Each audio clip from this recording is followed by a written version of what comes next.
Hello, everybody, and welcome back to the show. Today's guest is Jeff Brown. Jeff is a Christian and a husband, and a VP of sales in the energy sector. He's also a personal mentor of mine. In today's episode, you can expect to learn why true independence may not be everything you think it is, how to shift your perspective on perfection versus excellence, the nuance between striving towards achievement and taking your foot off the gas, the truth behind entitlement, and much more. This conversation was a great reminder for me of how the expectations we can put on ourselves in life may not be guided by truth. It was also a great reminder of the kind of three-way balance we have to hold between really striving to do things well and taking things appropriately seriously, while also finding the play in the daily systems of our lives, while also being able to kind of simultaneously sit back and enjoy the fruits of our labor. It's a difficult three-way balance, and it was fun to talk to Jeff about that. It was a great time picking his brain about these 9 more lessons that he would tell his younger self, and I hope you enjoy. It's all about relationship. Life is measured in the relationships you have, not the money in your portfolio. Yeah. What does that mean? Yeah. When I started out younger, in my younger years, you used to, and I was thinking about this on the drive home. It was kind of funny because, as a teenager, I wanted to be a rock star, famous, Yeah. The only problem is I can't sing, Makes it tough. Yeah. The first time that I ever stood next to my wife at church and sang, she started to laugh. So, that just confirmed that I made the right decision not to become a rock star. But you start out and you think, okay, I got to get the position, I need to have the paycheck, and you do need to work to provide for your family and everything. But it's not, as I've gotten older, and even in my career, what I have seen is it's really about the relationships you develop. Inside work and outside work, and really just in life in general, people in passing that you would not necessarily even think you would have a relationship with or a friendship with, just somebody you just meet, and so what it's kind of spoken to me is, and again I'll kind of refer back to a couple of years ago when I had my little heart event. It really made me think in terms of legacy. What is legacy? Okay. Mm-hmm. And it just reinforced the fact that legacy is about the relationships that you make and the impact you have on people's lives that will live on beyond you and beyond any bank account, because you don't know what impact you're going to have in someone's life. And if you impact their life, what effect does that have in their family? What effect does that have in future generations? So, it's just shifted. Yes, I want to do well, in my job. I want to do well professionally, but not at the expense of really having even a greater impact in the lives of those that I work with or those that I come across. Does that make sense? Definitely, yeah. I think obviously you want to strive to do what you do well, but I think you said it perfectly. If that's at the expense of those around you, whether those around you professionally or personally, it's not worth it. Right. Because whatever you do professionally, if that's something that if you do make a lot of money, like that's cool, like that's great. It's kind of one of those things nice to have, I guess. Just another responsibility really to steward over. And Yes. so Mm-hmm. in some ways it's not that nice because you have a lot more responsibility. But there are a lot of blessings that you can experience and bestow from that in the results of striving for something. But if you're doing that at the expense of people, then what's the point? Absolutely, absolutely. You know, I'm in sales. You know, and you're in engineering, Mm-hmm. okay, and so we have certain goals and certain, you know, so, but you know, so you're chasing after that kind of stuff and trying to achieve those whatever you're, you know, I got to do well on this project. I got to Mm-hmm. get it done. I got to get it done on time. Hey, we need to get this, you know, purchase order in or whatever it is, you know. But after a while, it just becomes another task, you know. Mm-hmm. And so it really is about the shared experiences that you have with people. Those are the things you remember. Whether it's work or whether it's family or whether it's friends or just some one off, whatever it may be, you know, it's really those are the things that impact people or the shared experiences that you have. And there's the things that they remember, not whether or not you got your project done on time or you know, whatever. And some of those things absolutely can be related to doing the project on time. Oh, yeah, absolutely. So you know, if you have some deadline and everybody is focused on this thing together, like some of those experiences come from that. Absolutely. It's like the striving to do things well can promote that, but you have to be careful. I think is kind of the key message. Right. So Right. yeah, I mean, I think comparing relationships to a sort of bank account in a way is an interesting metaphor because it's the kind of thing where in both your money and like your bank account and then in your relationships you're making deposits and withdrawals. I knew you were going to say that. So when you started down that way, I thought in the back of my mind, and we're spending too much time together. That's like you know, I know where he's going with this. It's with and it is. Yeah. What kind of deposits are you making? Are you and are you making deposits? Or are you making withdrawals? 100%. And it's I think it's a really it's that way in a marriage. 100%. If not more in a marriage than any other kind of relationship. Oh, absolutely. And you know when you're basically in the red. Yes, probably better than any other relationship. You would know more quickly. Yeah, you'll get that. Yeah. You know, overdraft email or look text. Yeah. but I think it's such a great like way to think about it, where in both situations you do have to deposit and withdraw, because if you have a bank account and all you do on the money side is just deposit and never spend that money, then there's no point. And if in a relationship, similarly, if all you do is pour into that a person, but you never like ask them for a favor, there's never like any kind of reciprocation. Yeah. Because saying like if you're making withdrawals is a little bit of a spicy way to say it. Yeah, but well, no.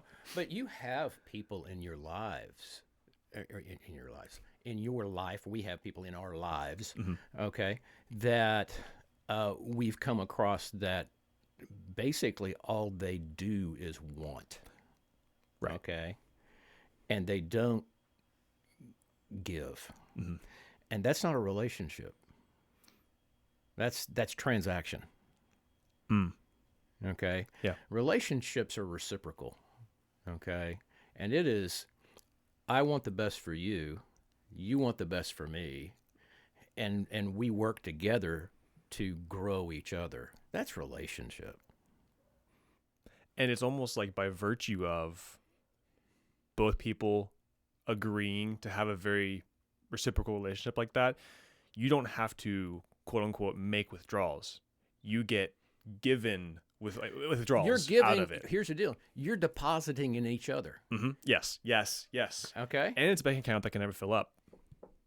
I guess a regular one can't either, but maybe that doesn't work as well as I thought it did. But I mean, maybe even more so than the monetary bank account, it can never fill up, but it can feel like enough, whereas a monetary bank account can never feel like enough.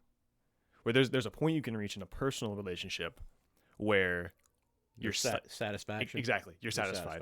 Maybe we are spending too much time together. We're saying saying the same thing. I mean, that's probably good, you know. Yeah. But I mean, yeah, and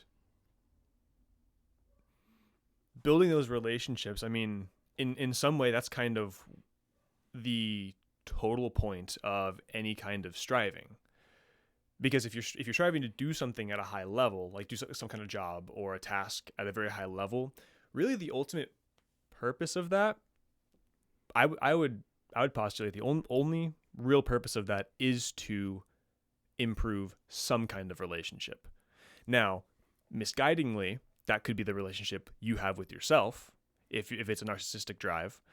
But if it's not that, if it is just something you're striving to do well at, it's for the purpose of serving somebody else, kind of inherently. Because why be good at anything? It's either for you or it's for somebody else. There's not really like a third party. Well, there is, but we can talk about that in a second. There's not really. I was going to ask you the same, because you answered the question with a question. Mm-hmm. So why be that? Yeah. Yeah, it's because of that third party that there is, which is it's exactly right. The only reason that we're actually doing anything here is ultimately for God, to glorify God, to exemplify, his grace, his kindness, all these things in us. Right. And so by doing something well, your faith has works to illustrate that faith, not to to illustrate or exemplify the faith, not to prove the faith. Little nuance there, and we don't have to necessarily dive into that now. But the point of the works is to glorify as a result of faith. And so by doing something well, you're showing almost like in a way thanks to God. Well, it's an act of worship. That's a really good, concise way to put it. I like that, because it is an act of worship. Say more on that. Well, it's worship should be an outward expression towards God of the things and the appreciation and the love that we have towards Him. Okay? How can we express that? Well, we can express it in a worship service, but we're also called to do that in our work. Okay? Our work should be an act of worship, and therefore, because it should be an act of worship, and we are seeking to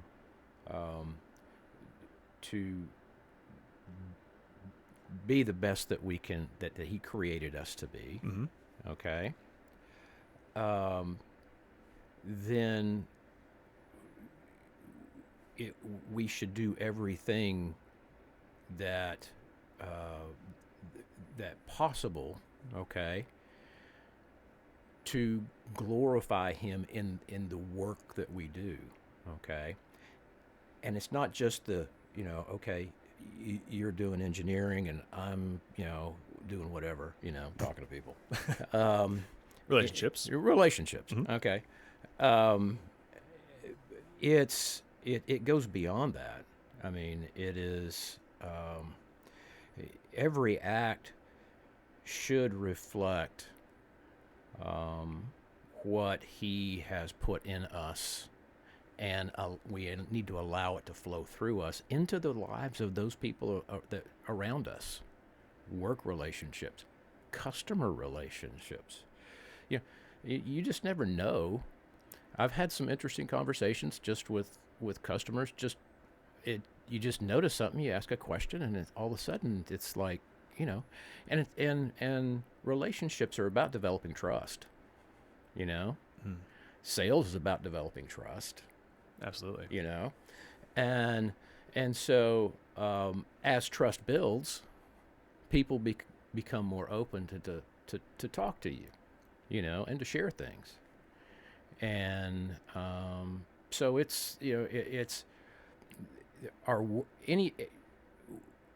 the Bible says that we're not to work for man, we're to work for basically God, mm-hmm. right? So our focus needs to be in that realm, and try to be the best that we can possibly be in that. But that kind of goes into our next little thing that we were going to discuss, and that is be the best you can be, but don't bulldoze. Don't be so focused on being the best that you can be that you bulldoze everybody else. Completely. What does that mean to you? Well, it means a lot to me because because I've been known to be a bulldozer. Mm. Uh, uh, you can't imagine that I have some strong opinions about things, can you? No And comment. no comment. Yeah, thank you. I appreciate that. Uh, but yeah, I can be in my Cliftons I was going to say, I know one of your strengths is is belief. belief. Mm-hmm. Yeah, yeah. So, it's kind of funny because if you look at your strengths, those are this is the way God wired you. Mm-hmm. Okay, these are the characteristics according to Clifton, and so, but the other side of that is, I would say that some of your greatest weaknesses are a result of those strengths. Mm. Yeah. Okay, Yeah, elaborate on that. well, so um, according to Clifton's, I have a really strong belief, you know, system. Mm. If I was reviewing my spiritual gifts this past week, um, I came across it from about 20 years ago, and I had forgotten that I had one of my bosses, who was a Christian, also basically do an independent evaluation and tell me what he saw as far as spiritual gifts Ooh, in me. interesting. And one of the things that came out of that was faith. And if you ask my wife, I think she would say that I have it is a spiritual gift. I have the gift of faith. I believe that God's going to take care of everything, Hmm. and it's all going to, He's got it under control. Now, it may not seem that way in the moment, but there is in the moment and in His plan, um, an opportunity. Okay, there's an opportunity to learn. There's an opportunity to rest. There's an opportunity to, like you just said earlier, put action to your faith and trust.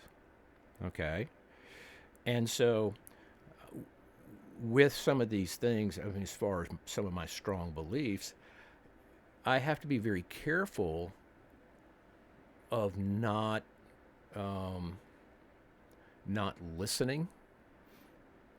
Mm-hmm. Okay, and not and here's a big one: not empathizing. Hmm. Yeah. Okay, so those things can become, to others, I'm just bulldozing straight through. Because you ask, you've heard me say this before.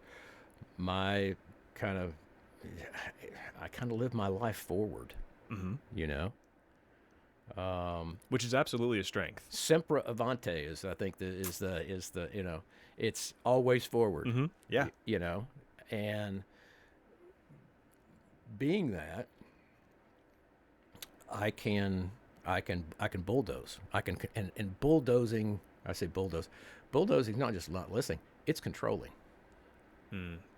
So you're looking at I fight control. I fight not controlling. Okay, Yeah. uh, and so the flip side of that, the interesting thing is, you know, um, control. If I'm taking control, am I trusting God? So I've got to fight that in myself. Even though that's a strength, that strength can come out in a negative way Mm. if I'm not careful, Yeah. which is exactly opposite of what the strength is. That's fascinating.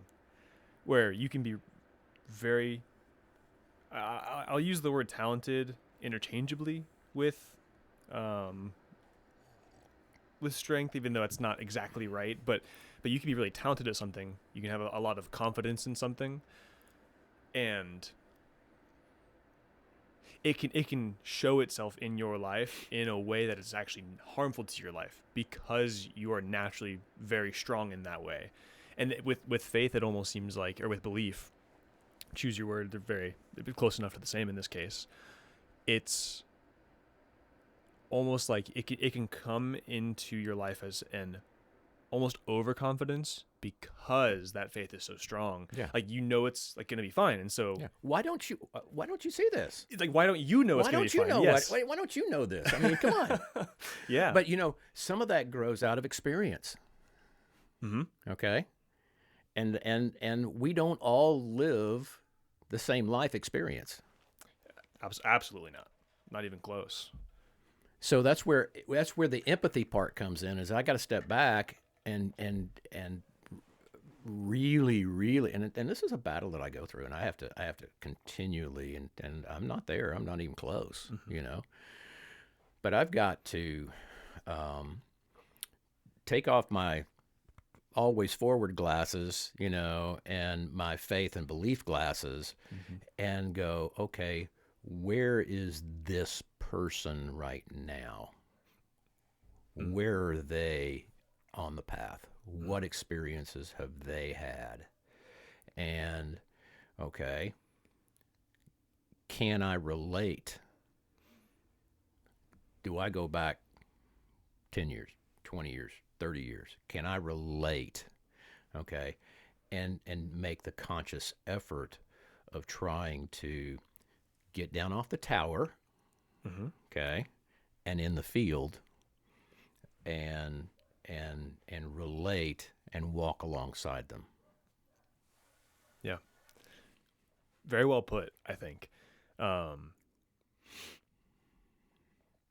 It's funny you say it like that too, where you're trying to, like, you want to meet somebody where they're at and see where they are and what their experience is and how you can kind of be with them in that moment. It's funny you say it like that, because really that's kind of one of the many versions of the theses that I've had for doing this podcast. Right.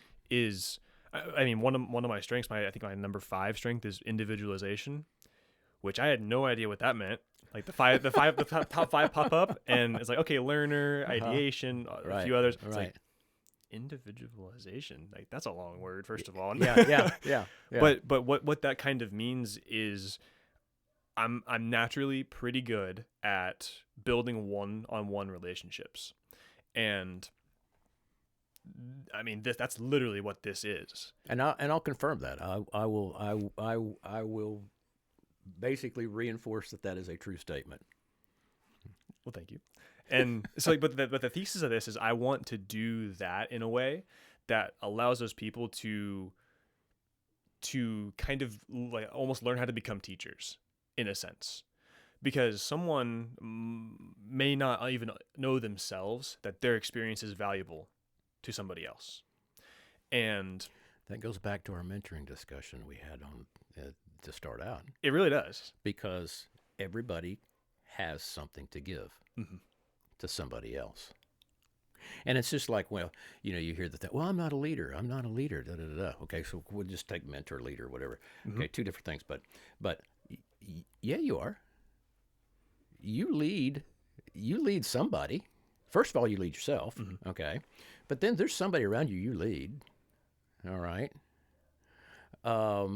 And so, it's or I don't have influence. Oh, yes, you do. Yes, Everybody has influence. Everybody has influence. It's the question is do I use it or not? Or do you know, like, what kind of your style is? Because you may not be the CEO type where you're going to get up and talk in front of people and tell them what's going on. You might be in a small group of people, you may shine, or you may be a leader in doing what you do well as an example for other people. You may be good one-on-one with other people, or whatever it might be. The point is not that, or not the point, but the misconception is that leadership is only one thing, or influence is only one thing, and it is not. It's everything. It's the way that you carry yourself, and the way that you're talented is directly indicative of how you lead. Unless you're living in a cave, right, in the middle of nowhere. If you have any kind of relationship with anybody, you have influence. So, Independence is a fantasy and a sin. Ignore what mom taught you about living independently. right, What does that mean? right. So, when my dad passed, I was 16, brother 12, or sister 12, brother 8, and another brother that had just turned a year old. Mm-hmm. And so, mom always took pride, and still to some extent takes pride in the fact that she's spoken this about, she taught her children to live independently. Okay. Part of that was forced. Me especially, because of my mobility and all my activities and everything with sports and everything that was going on. Being 16, and I didn't mind it, I'm sure. I mean, 16, okay, When you start wanting that, yeah, almost, it's like, so now it wasn't total independence. I mean, but it was, I kind of lived on a different schedule than everybody else. And so I embraced that, you know. But to the point that I didn't need, or I felt like I didn't need anybody else. Okay. That became a big problem in my marriage in the first year because I, I didn't get married till I was, let's see, almost 30. Okay. We got married in 1990, and I turned 30 and we got married in June. I got turned 30 in October, and so I'd lived a lot of life independently, had my own ways, and and I knew how to do things. I mean, I just learned how to do things. So when Lisa wanted, her as a spouse, we're the two are to become one. Um, there was a little bit of a barrier there. She could only get so far in being able to give to me because I just did it. Okay. Right. And so, but that also translates, I think, somewhat into our. It translated a little bit into my spiritual life, in and not for a period of time, not being dependent on God. I got this, and it feeds back into that whole control thing we were just talking about. Okay, I got it. I've lived it. I've got it. I was a mess, although I thought I had it. And it was not biblical. I mean, it was just not biblical to live independently. And God did not create us that way. Okay, Adam was in the garden. What did he do? He made Eve, right? Okay. He didn't want him to be alone. It's not good for man to be alone, right? It's not, and what does God want from us? God wants relationship. That's what God wants, is that he desires relationship. And independence is, no, I don't need relationship. I got it. And so when I say it's a sin, if we're living independent lives, I believe we have to step back and question whether or not we are living rightly. I mean, honestly, and it's not that you be dependent. I'm dependent on you. Okay, but there is but it comes back to the whole relationship thing. Okay, you can't have relationship and be independent. That's antithetical. So, that's really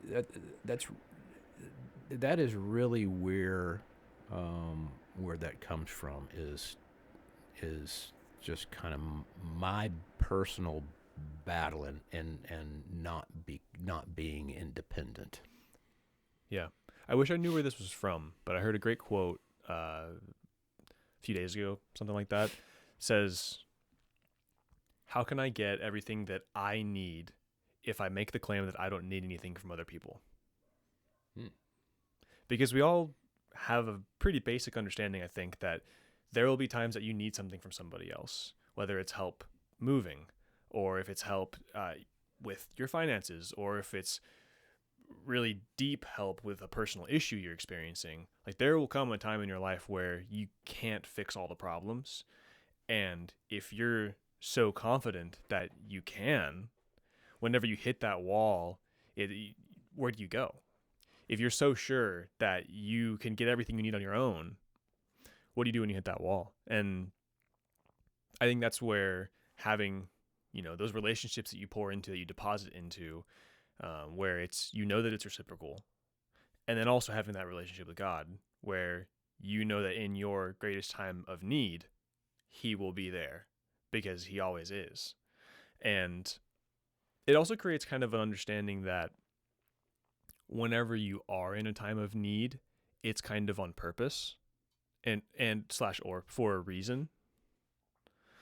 And it's just one of those steps along the path that you are meant to be walking, probably, most likely, where God is putting things into your life for a reason to teach you something, good or bad. And so I think it also kind of relieves the tension of feeling like you have to be perfect in life, where that independence and perfection kind of go together in a way where if you think that you can do everything, you can get all your needs on your own without any other people or without God, then you're kind of claiming that you are perfect. And perfection is unattainable.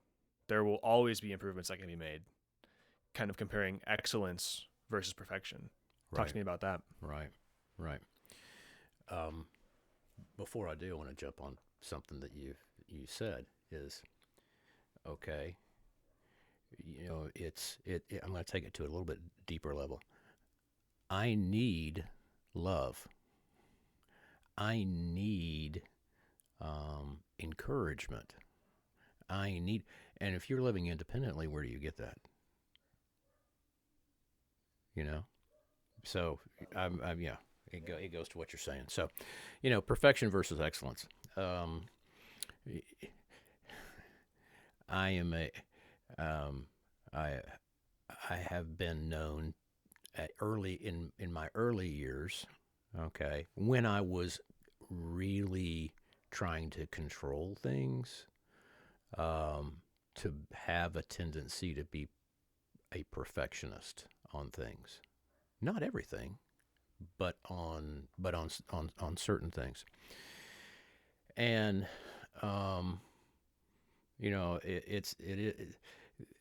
is perfection attainable?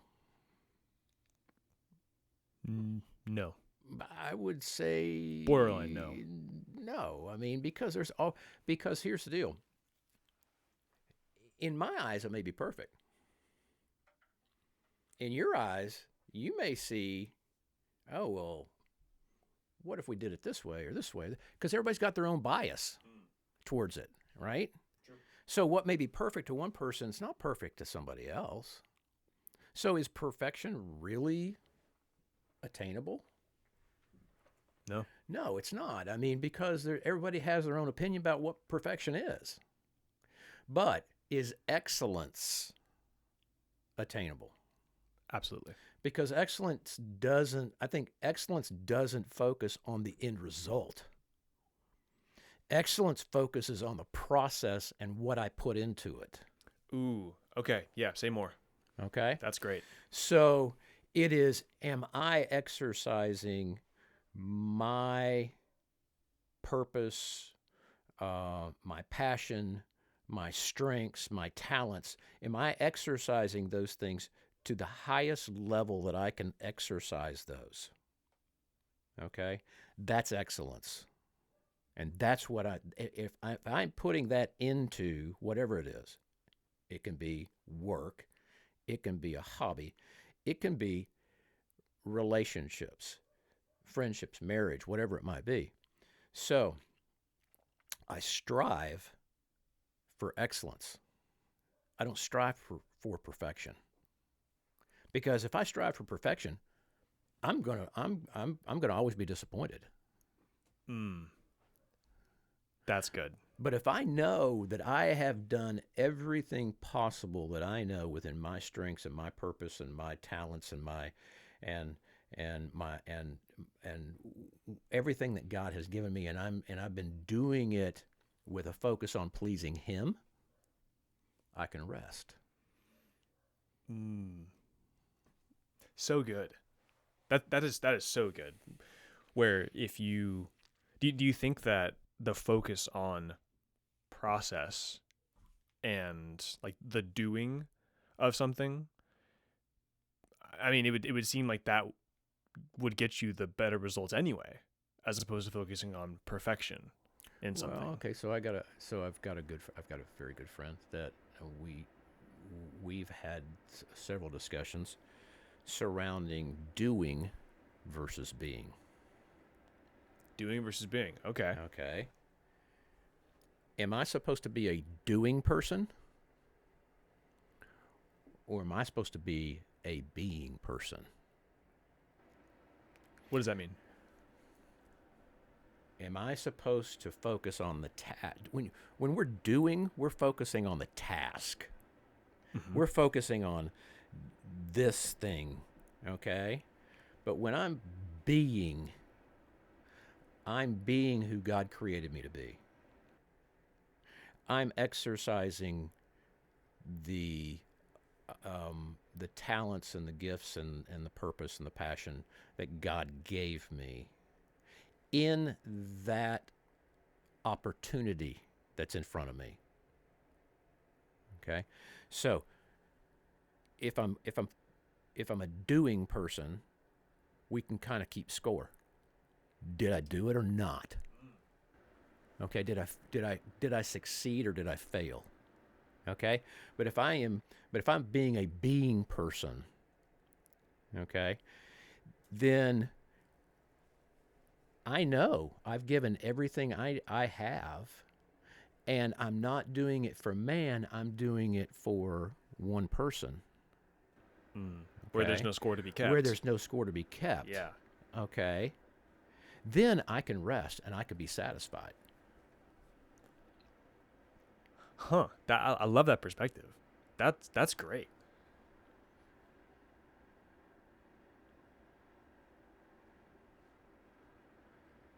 Just let that linger for a second, because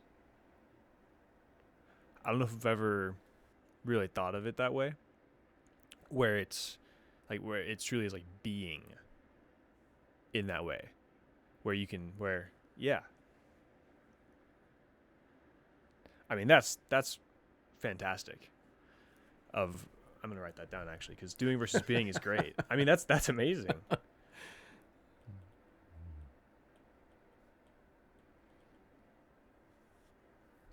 Yeah, I'm gonna think about that one for a while, because it's so well put too. Because if you're just task focused, like truly task focused, it's I like the idea of then that really leads into keeping score, which is not really the right way necessarily to do anything, unless you're playing sports, which different story.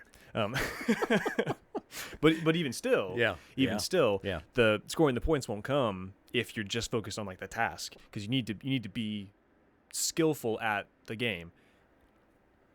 We're gonna put that metaphor to the side. Right, Yeah. right, right, Um, right. if you're just purely task focused, that's even less than focusing on like the process of something, because doing well, executing a process well is a lot closer to being something than it is doing so. Obviously, because to be something you have to do the summation of the things that it takes to be, but it's a summation of things as opposed to just doing one task at a time along these steps, and then you end up somewhere without maybe even a full understanding of why or what it means. Whereas if Or missing out on the opportunities along the path. right, yeah, you might miss out exactly on opportunities. Whereas if you're focusing on being whatever that might be, being even just simply being skilled at something, if your focus is being skilled at that thing, your eyes are way more open to seeing what that might mean, as opposed to if you're looking at doing it maybe like piecewise, where it's like, okay, I do this, then I do this, then I do this. If you're looking at just the next step and not what you're trying to get to, you might miss those things. Exactly like what you just Well, said.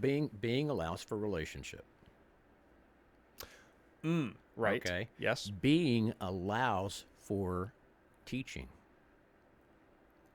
Being allows for flexibility and changing in the process. Yeah. Okay. Because it doesn't require Because if you're that just focused on steps. doing, Yeah. you're not. I mean, 1, 2, 3, 4, 5, 6, done. Mm-hmm. And you can become a steamroller that way. Okay.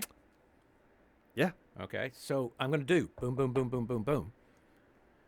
Instead of, I'm going to enjoy the path and enjoy the relationship and enjoy the process and be open and learn and see opportunity along the way. I'm going to try and be flexible in how I go through this. And when it opens life up. yes. Okay. Yeah, exactly what I was It going to say. opens life up. Yeah, because when your goal is, I mean, back to excellence versus perfection. If your goal is to be excellent at something, that's a very different goal than to do everything right. Because if what you're trying to do is just be correct and then be correct and be right about this and right about that, and get to maybe you still have an end goal in mind, but if the point is to be there perfectly, any small misstep along the way feels like utter failure. Whereas if your goal is to just be excellent at that thing, be high level at something, whatever that is, relationships, marriage, a career, sure, that lends itself to, like you said, flexibility. I think it's a great way to think about it, because if what you're trying to do is get better, if the goal is getting better, not being perfect, Right. then the failures are a good thing because you're learning a lesson. Well, you should, because there's an opportunity in every one. Absolutely. It's like what we talked about last time, Yeah. where I mean, the fear of failure might push you towards wanting perfection because it's really scary to have like failure looming over you, or to even be in it. Well, and if I put my identity in that, then I'm scared to do that because I don't want to take the risk of looking dumb Yes. or being thought of less. Mhm. Okay. So I miss out on the opportunity to grow. I miss out on the opportunity to learn. And so that's it. That all of this stuff kind of, it's kind of a spider web. It all connects in a way. Really, truly, it does. In a really beautiful way too, because it's all very different. Like they're very different lessons in each of these points, but they kind of push towards the same thing, which is exactly like I think how Scripture's oriented. It's how God's like path for your life is oriented, where it looks like a jumbled mess until you're moving through it, and you can look back and say, "Oh, obviously." Oh, now I understand. Now, okay, you're in it. Oh, now I understand why I went through that a while back, or I learned that lesson a while back, because I needed it for this point in time right here. Yeah. So I think having kind of a conglomeration of lessons that push is like the right way to think about it. Right. Not that everything just lines up perfectly to push you in the right direction, but it all just gets you in the right kind of funnel to move you in the right direction. Yeah. Yeah. Stop searching for the one. Sometimes the one is self-protection. Well, let's talk about that, because that relates, that can go to relationship, it can go to job, it can go to the process we were just talking about. Okay? If we're focused on that one way to do something, okay, we're missing out. We're missing out on an opportunity to learn. I think that you've heard me say this before, also from a career standpoint, from a job standpoint. We can get, if we're not careful, very myopic in what we're to do. Okay, if you ask me, however many years ago, let me think, 40 years ago, yeah, don't laugh. Okay, 40 years ago, if I would be selling, emission solutions into the power generation market, I'd have gone, what? First of all, what does that mean? What are you talking about? I'm in architecture school, man. Mm-hmm. And along the way, have worked for doing technology transfer for a Japanese trading company, sold mainframe software. It's like, what? There's not just one way to get there. Mm-hmm. Okay. And it's really more about exercising who I am and my giftedness in where I am, and where and kind of something that kind of feeds the passion. Mm-hmm. Okay, feeds the flame, so to speak. And so you've heard me say this, because I think I've said it to you, but when there comes a question about jobs, okay, I said, well, the grass is always greener over the septic tank.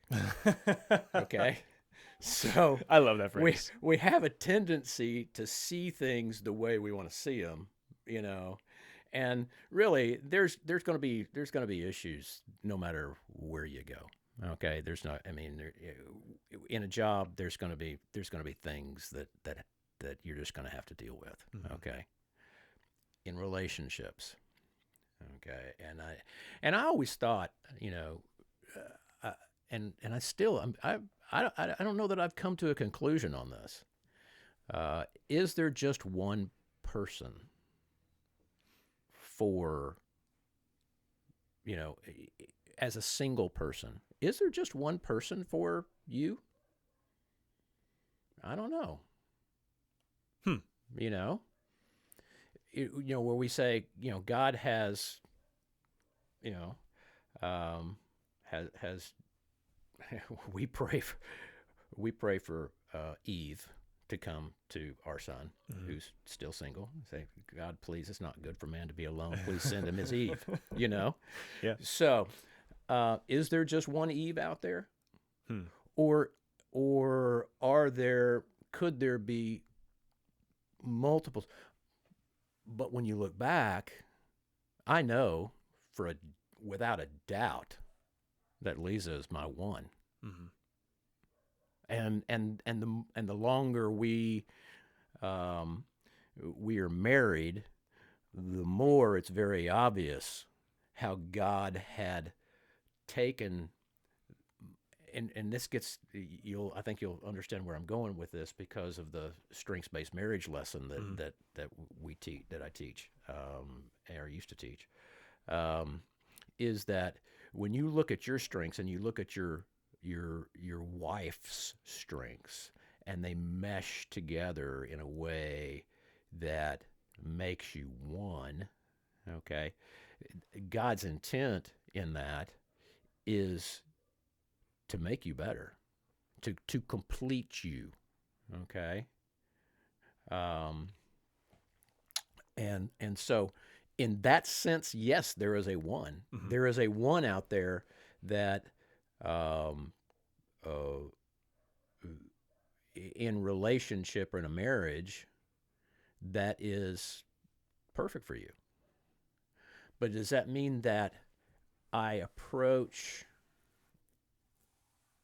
all of my relationships as, this is the one, or this is not the one, or whatever? Mm-hmm. Because I think that if you'd ask Lisa, our first couple of years of marriage, if I was the one, Mm-hmm. I I would say she probably was going, I'm not so sure about that. You know, It's not clear yet. it's not very clear yet, you know? And that was my own stuff. But I think if you ask her today, oh, it's without a doubt. Mm. Yeah, like if you're trying to find and look for that person that is going to be the one, you can't do that. No, you can't because what are you looking for? You're looking for perfection, right? Mm-hmm. Yeah. It's And you're not dealing with perfection. yeah. Nobody's perfect. We all got our deals.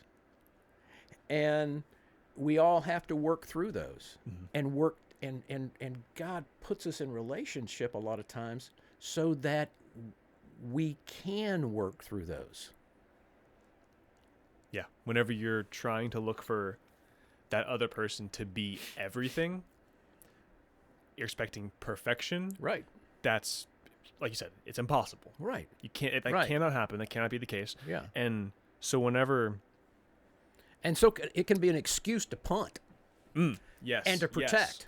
Yes. Whenever that person isn't everything, you think, well, they're not the one for me because they're not everything. And so you're quote unquote protecting yourself. Or, you know what? There may be something about that person that is, 90% great. There's 10% though that hits you in a spot that you're uncomfortable with. Ooh, yeah. And so you go, oh, well, this isn't the one because this isn't perfect. Because because I want somebody that makes me happy all the time or fulfills me all the time, not challenges me. Yeah. Not and sometimes that little 10% is an area in my life that I need to address. Absolutely. When it's not And for some of us, it may be more 10%. 100%. It might be 100%. Some people, well, maybe not. But if you're looking for somebody that, well, I don't think you should look for somebody that's going to be a challenge. But I think it's that, like, you don't want. I think it's the wrong mentality to look for somebody who is a project or will treat you like a project. But it's somebody Oh, no. that is going to, like, push you to grow, and kind of and almost but by challenging you, right? And like they being encourage you. Yes. To grow. Encourage you to grow. Give you.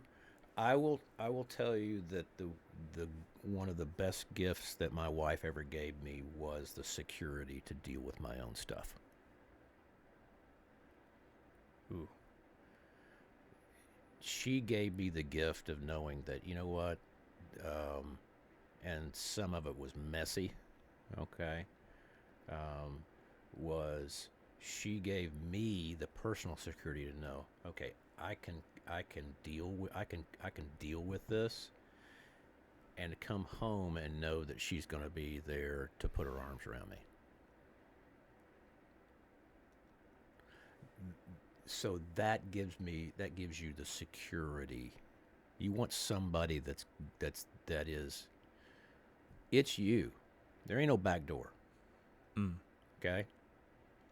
And that's part of covenant. That's part of the whole relationship thing is that, we're entering into a covenant with them as our mate, but we're also entering into a covenant together before God. And we got to trust that God is going to use that to his purposes.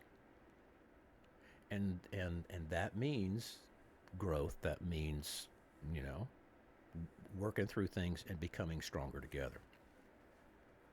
Yeah.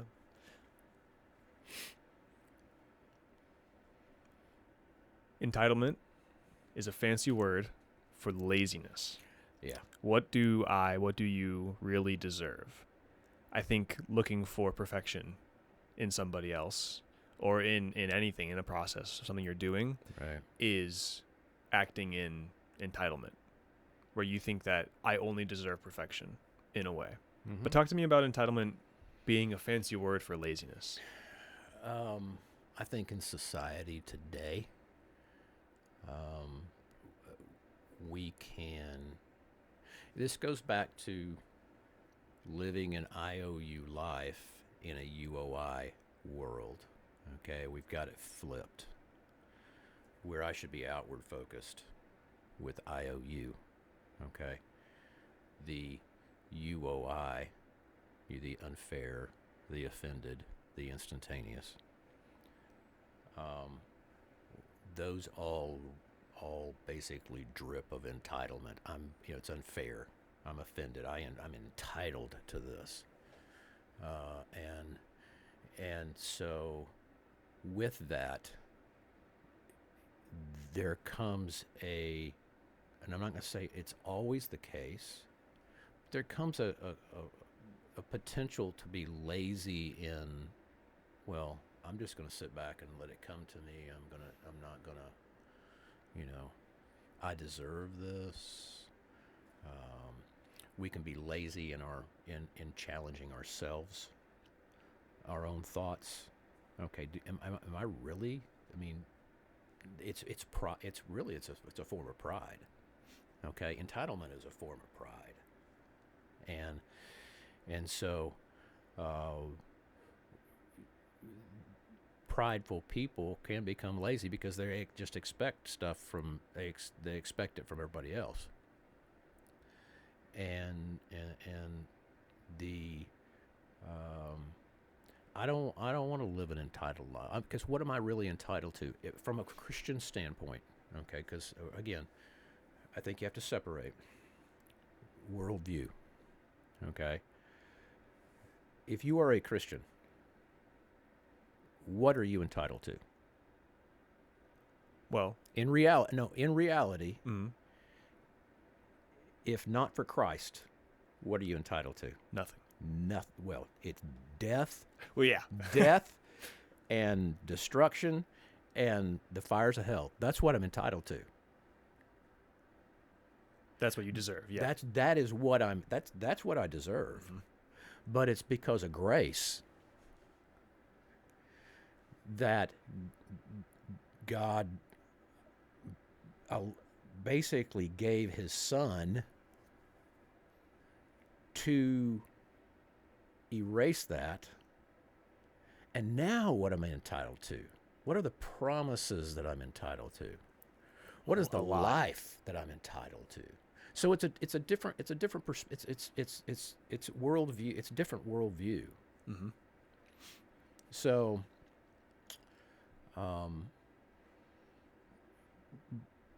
so I think that when I look at it and go, okay, what am I really entitled to? This is what I'm entitled to, So it challenges me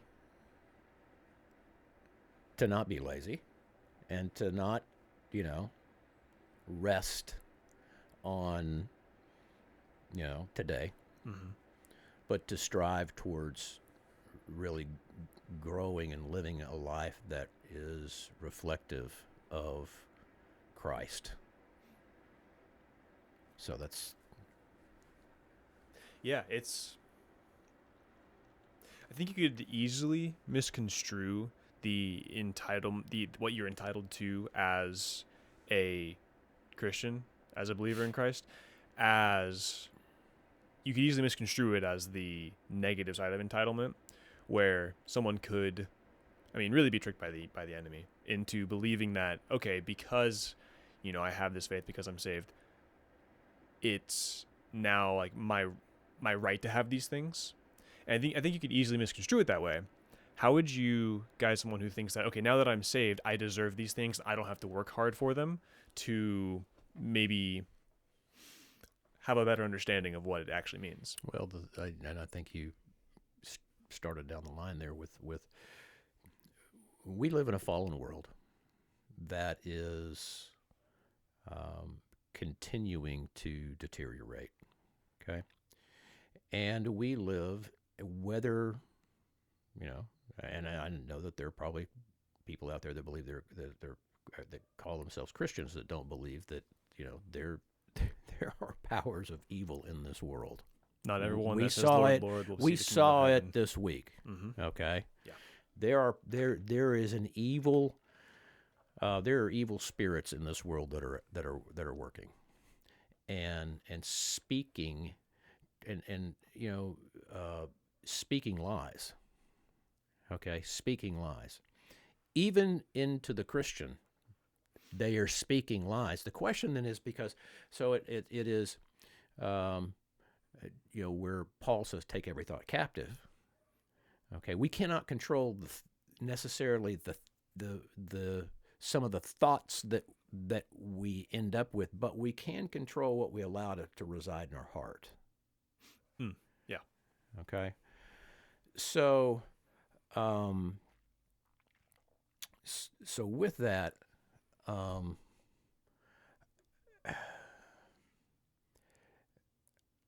kind of lost my train of thought here. It's all good. So I think it's true. It's important to like take every thought captive, like you said, Paul says, right. Because what you allow to live in your heart will be shown in the way that you live, and in the way that you live out your faith. And so, to me, it's understanding where those thoughts that you allow into your heart, where do those come from, and how are you treating them when you take them captive, or if you're even taking them captive at all, to consider them, and like letting those fleeting thoughts that come through your mind, deciphering very carefully what to keep and what to throw away. Well, I think and it's you asked the question about as a believer, okay, I'm entitled to this. And the answer is to that is yes, but that does not mean that we are not going to go through hard times, that we're not going to have illness, that we're not going to have, whatever it might be, whether it's a death, whether that's a loss of a job, whether that's a loss of a loved one, we're going to go through difficult times. Christ said it, that we're going to go through that. It does not preclude you from difficulties. But where's our hope? Okay, and the more you get into the Word, I think, as a Christian, without knowing the Word, you don't really know what you're entitled to and what you basically will have to possibly go through in this life, even though you are a Christian. But that doesn't discount the hope that we have. So that's the I have hope. Mm-hmm. And that should be not what am I entitled to. It's even in whatever circumstance I'm in. What's God want for me in the midst of this? What am I going to learn? And I have hope through this. Mm-hmm. Yeah, I think while you were saying that, it kind of came together for me a little bit in what might be a good way to answer, because I think the question is flawed actually. Okay. Whereas as a Christian, you're not entitled to those things. No. You're not because you believe, because you've been saved. We have promises. Exactly. That's exactly where I'm going. Where you have been given these things through no effort of your own. You Grace. haven't earned these things. It's yes. grace. You were given this through grace. Yes, right. And because of that, you're not entitled to it, and you haven't earned it. It's just been given to you. Yes. And so it's a gift, right? And because of that, I mean, truly a stunning gift, the only real option is to worship and to say, yeah, absolutely. Because of that, because of this incredible thing I deserve the opposite of, I should lay down everything I have to do things to glorify that gift. Amen. Preach. As the kids say. Take your foot off the gas. Uh-huh. It's hard to make adjustments on the path when you're going 100 miles an hour. Right. we have a tendency to just run from one thing to the next, and just have our schedules so packed and want to accomplish so much, and and and have this thought of where I need to be, you know, in a relationship, where I need to be in my job, or in a career, where I need to be, you know, whatever, however you want to define it. That we can just be, and again, semper avante, always forward, Always forward. always forward. Okay, but the danger in that is that we are going so fast that in trying to achieve and trying to get somewhere, that we miss opportunities along the way. We get a little bit off path and then find ourselves lost because we're so down that path. We're going so fast that we don't make adjustments. We don't self-care. Okay, we don't stop at the rest stop. Okay, and just take a breath, take in the scenery, not necessarily the rest stop, but you know, the 18-wheelers. But we get going so fast that we miss out on the relationships.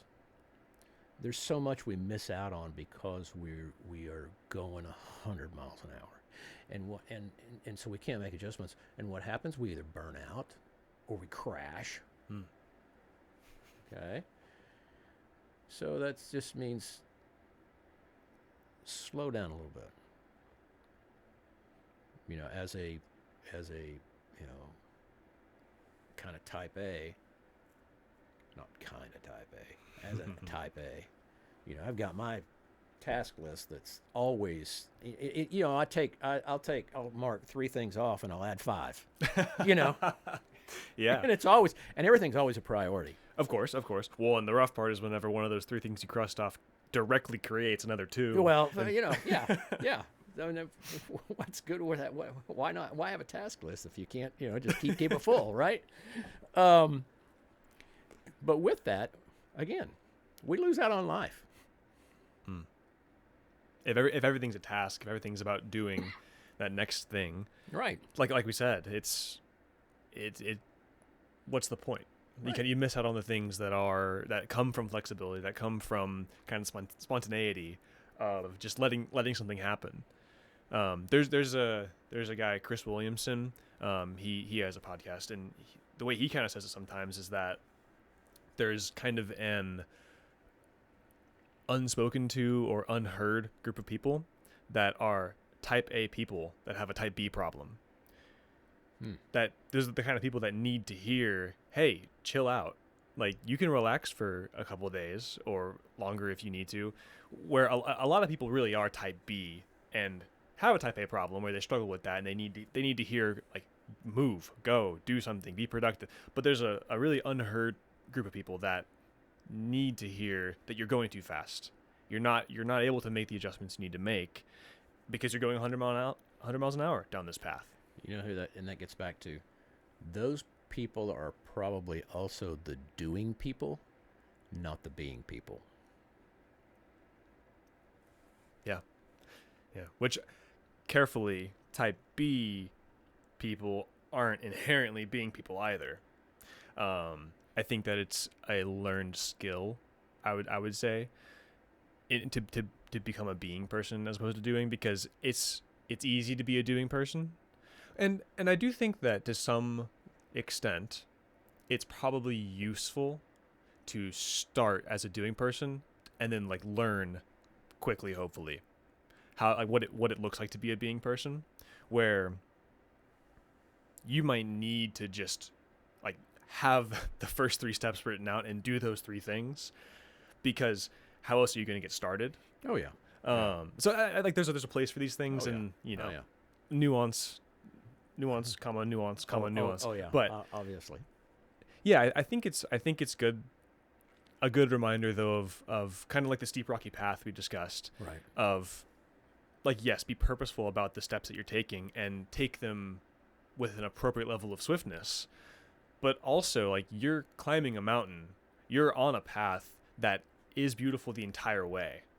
And so, like, don't forget to stop and look at that every once in a while, and enjoy what it is. Like, enjoy the step that you're taking, as opposed to just blowing by every single step or blowing through every single step. Yeah. I mean, you've got to build margin into your life for several reasons. Margin to recharge, okay? Because we can go so fast down the path that we don't take the time to restore. And restoration is critical, okay? Find something you love to do that restores you, and take the time to do that, okay? And sometimes, I know guys or people that they focus so much on the restoration piece that they get the other part. So there's a balance in all of it, okay? But you've got to find a time to restore, and that time to restore also is a time to reflect and kind of recalibrate or renavigate where your path, what the path, okay. And so if you're going so fast that you just don't ever take the time to do that, that's when you crash and burn. That's when you get off the path and you go you end up in a detour somewhere, on a dead end road, and so build some margin. Try and build a little bit of margin into your life. Yeah. Live out of control. In reality, the only two things we control are our choices and attitudes. Right. This again to the closet control freak that maybe not so much closet. It can be pretty obvious at times.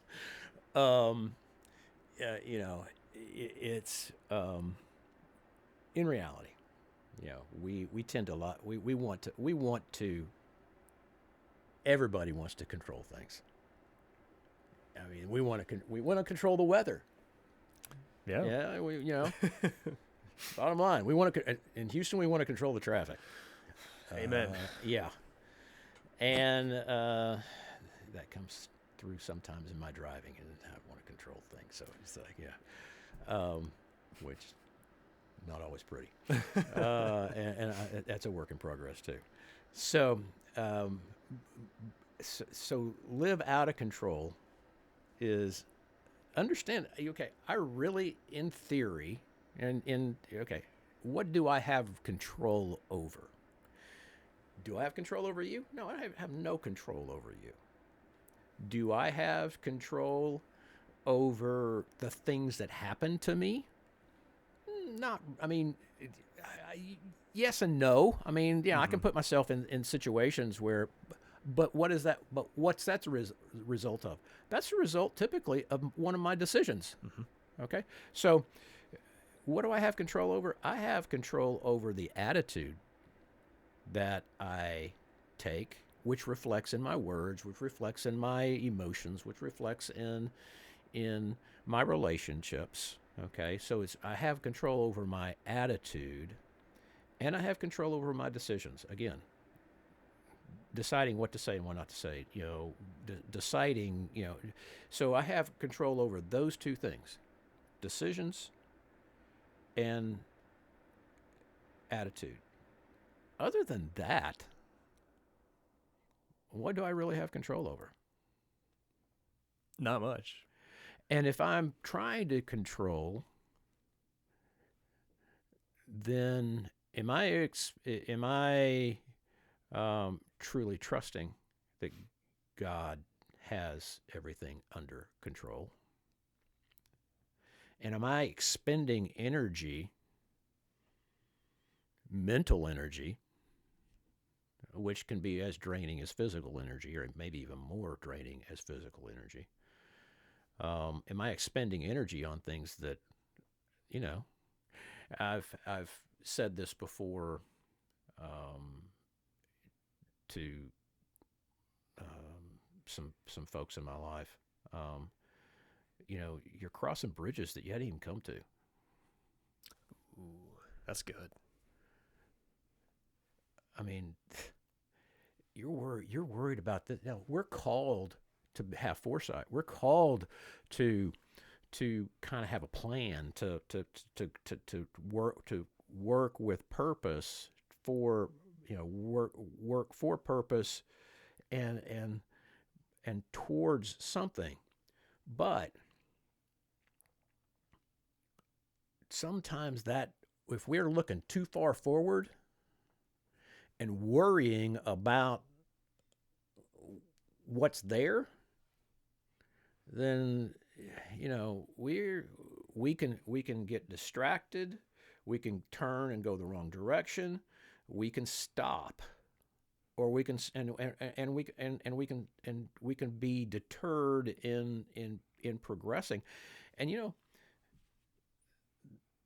that makes the devil perfectly happy. Mm.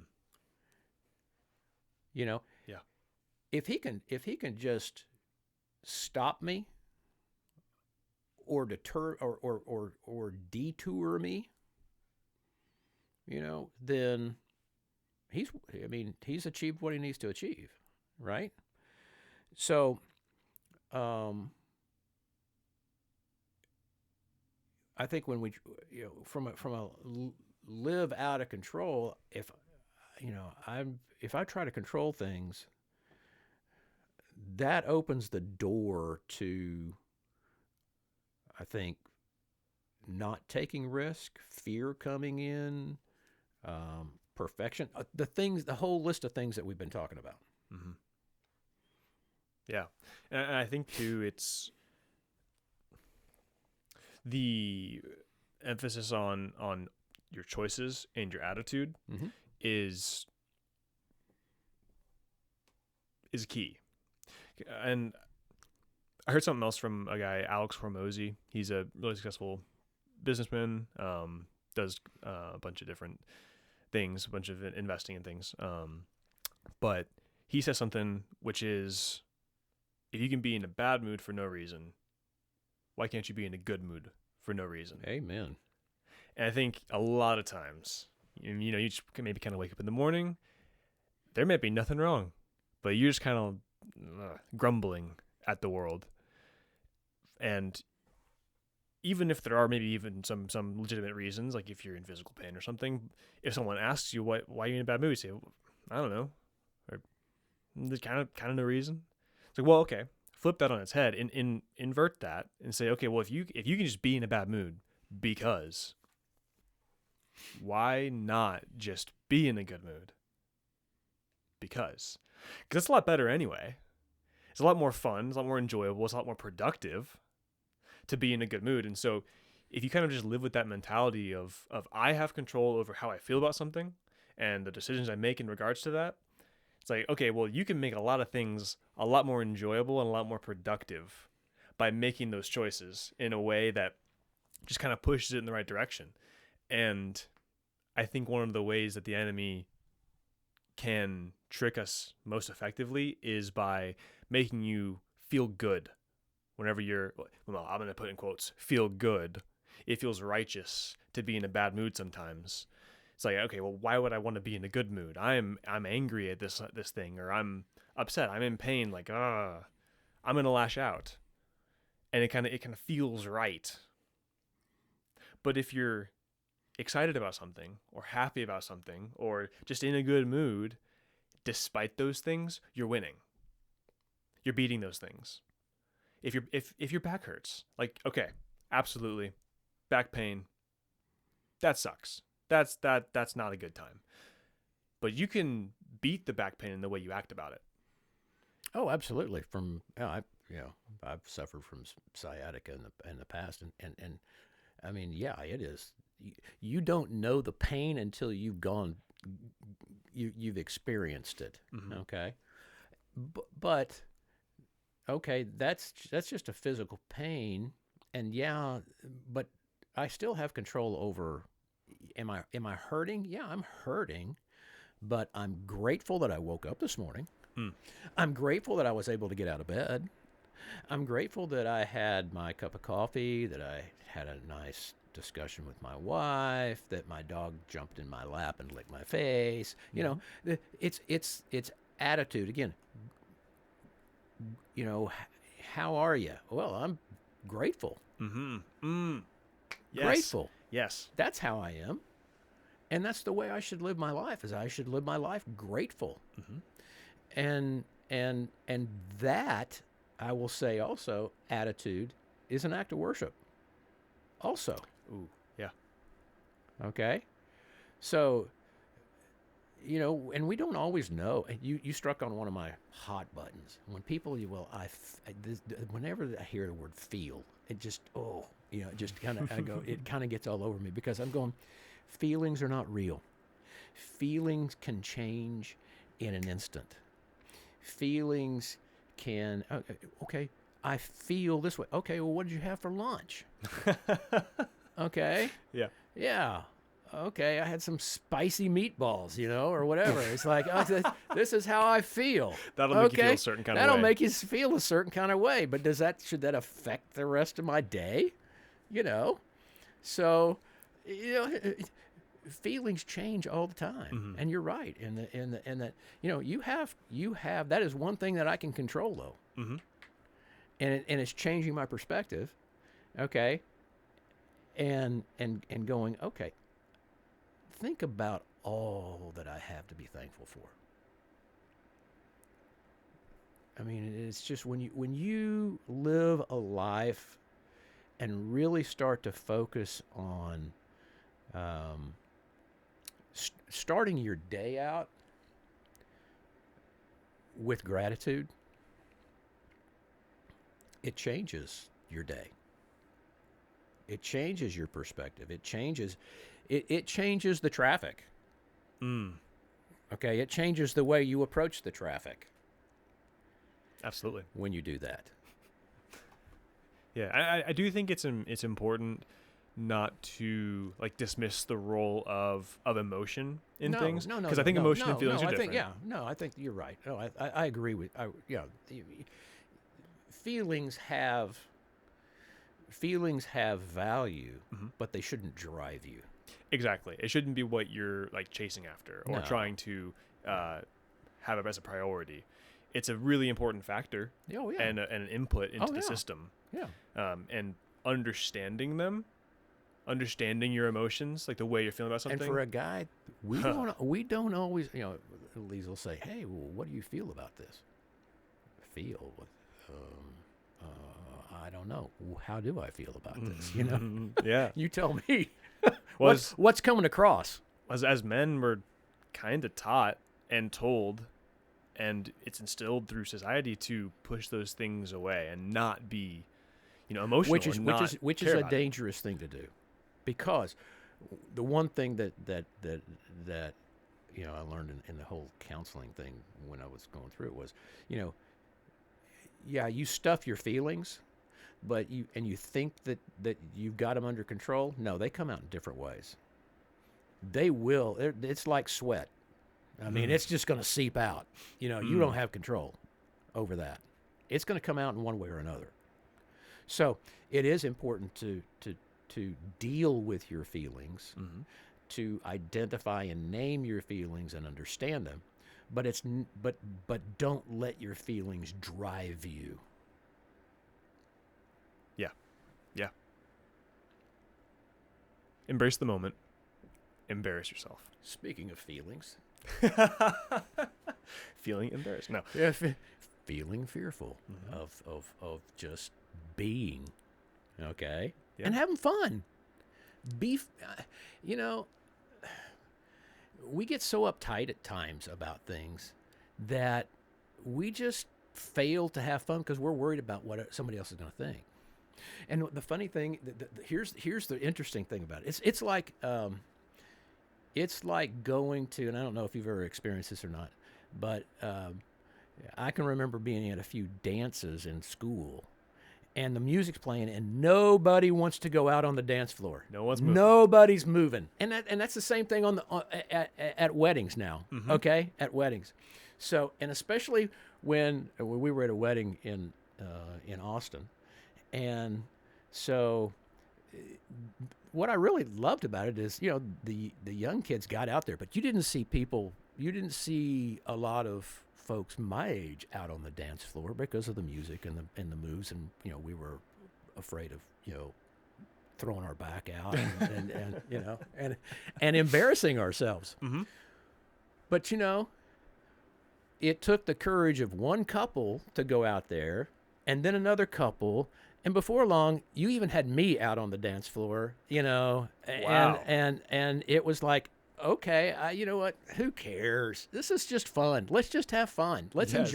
enjoy life, So I think part of it is just don't take yourself so seriously. We take ourselves so seriously at times that, and we're so worried about what somebody else is going to think. Oh my gosh. They're probably waiting for you to break out, and then once they do, then it becomes a party. It becomes fun, it's so that's what I'm saying is like, don't take yourself so serious, just enjoy life, because we don't have tomorrow promised to us. So what are we going to miss out on? Yeah, letting fear rule your life like that, you're going to miss out. It reminds me of this paradox called the Abilene paradox, which is where the members of a group, in general, Right. will oftentimes decide against, as a group, the best interests of each member and against their own wants, because they are convinced that the other members of the group want the other thing. So it's group think. Essentially, like, you're falling into, yeah, exactly. So where, like, as a group, you decide against what's good for each member, and each member individually wants something different from what the group decided, but because everyone's convinced that everyone else wants this thing that the group has decided they want, they act against their own best interests. So there isn't one person out there with the courage to be able to stand up and go, this is stupid. Let's just have fun. Let's go do this. Exactly. Or let's rethink this. Let's think, because is there and challenge. Okay? And challenge the group. Because odds are somebody else wants to do the same thing you want to do. Oh, yeah. Like, it's almost guaranteed. Oh, yeah. And so if you just kind yeah. of take the lead of, like, you know what, let's do this. Yeah. You're going to make a lot of people also happy about And that. what's memorable? Okay, let's talk about it.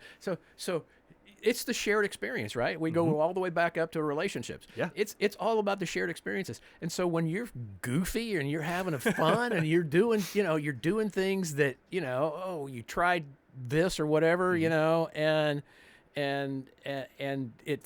and you failed miserably, those are the things that we all laugh about and enjoy and remember and call. I mean, when we're together, we're talking. Those are the and it brings joy and laughter and all those kinds of things. Yes. And I think it instills in you, when you do those things, obviously a strength in boldness, Right. and being someone that will take that step and be more courageous, which, I mean, in a lot of small ways like that, it exemplifies what your faith could be, and what your faith probably hopefully is. Yeah. But then, like, it just makes you a more full person, because you're more willing to do things and take risks and be courageous and have faith, Yes. because you're training that muscle. Yeah. And so what better way to, like, start and do that than in a really small way of, like, you're at a wedding and no one's on the dance floor yet. Like, okay, be the first one. Everyone wants to. There's music playing. They paid for a DJ for this specific reason. And, like, just do it. And you know why? You know why nobody wants to do it? Because they're afraid that everybody's looking at them. And it's like, when in reality, you may say later on, go, oh yeah, that was so much fun. Oh, you were out on the dance floor? I didn't even remember. I didn't know you were out there. I thought you were in the bathroom. Oh, it's like, I didn't. I thought you'd left the wedding, or I thought you'd, it's like we get so worried about what other people think, And I thought you just brought something up really, because the other side of that is, and it kind of goes, it's kind of in the face of this, of this point to the opposite end, is, we're talking about, embarrass yourself, have fun, enjoy life, those kinds of things, which takes an act of courage. Okay.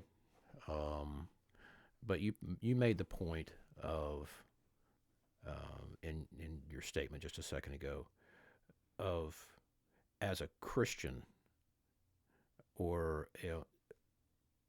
taking a stand, okay, or in your Abilene scenario,